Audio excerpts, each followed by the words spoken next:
Australia is kind of an anti-tribute song.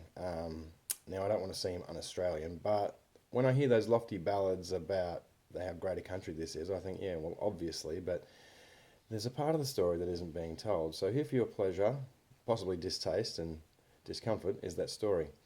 The form of the song is, like many of my songs, rather stable and formulaic, much like about a billion other songs, so it can't be too far wrong structurally.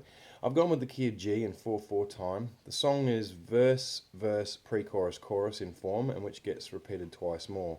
So it seems very balanced, but there's a few interesting things going on here as well.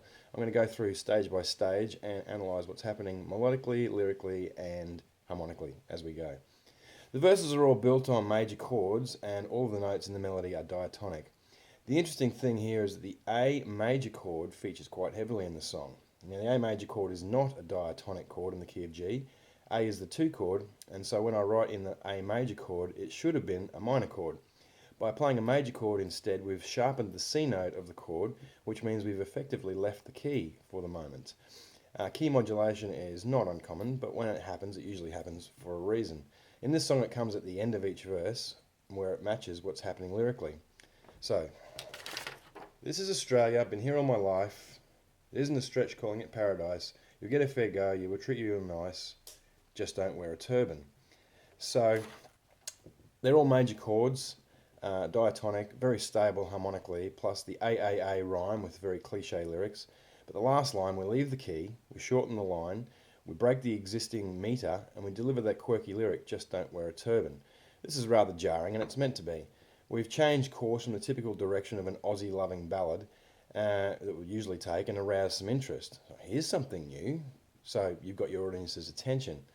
And we go straight back into stability again with that D chord resolving the chord progression at the end of the verse, bringing us back to the home key. The next verse we have more of the same lyrically, but now we're continuing on the theme of sarcastic observation, and the last line jarring with the key modulation, and the lyric, shut up and get back into line. Everyone loves being told that, right?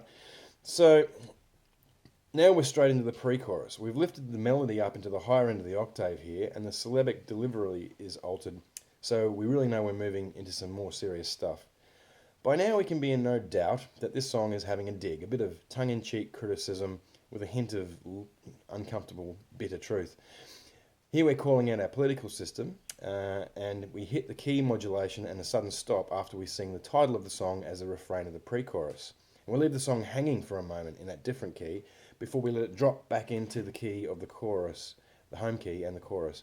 The question posed throughout the song, is there anybody there, is the chorus lyric. The chorus seems sparse musically after the lyric is sung, and there's room here for a little catchy lick from perhaps a lead guitar or maybe harmonica to fill it out. And also, it provides a bit of a respite, a bit of a rest for what's rather a wordy song. The chorus also features the A chord heavily, the major, and due to the absence now of the C chord, we find ourselves in the key of D. Now, the A chord, major chord now feels right at home, rather than quirky, and in fact, the chorus is your stock standard 1-4-5 chord progression. Great to sing along to, and I hope you don't mind. I've got a few mates to do so during the recording.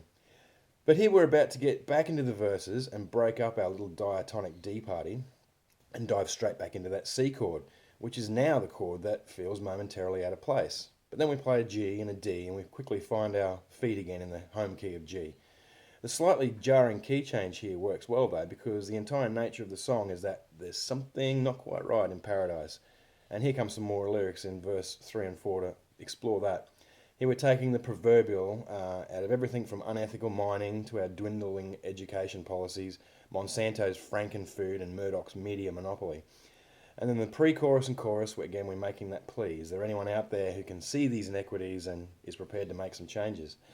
In the fifth verse, we clean up anything we might have missed by stating that everything is perfectly in order as long as you belong to that narrow preferred demographic of white, Christian, heterosexual, and male.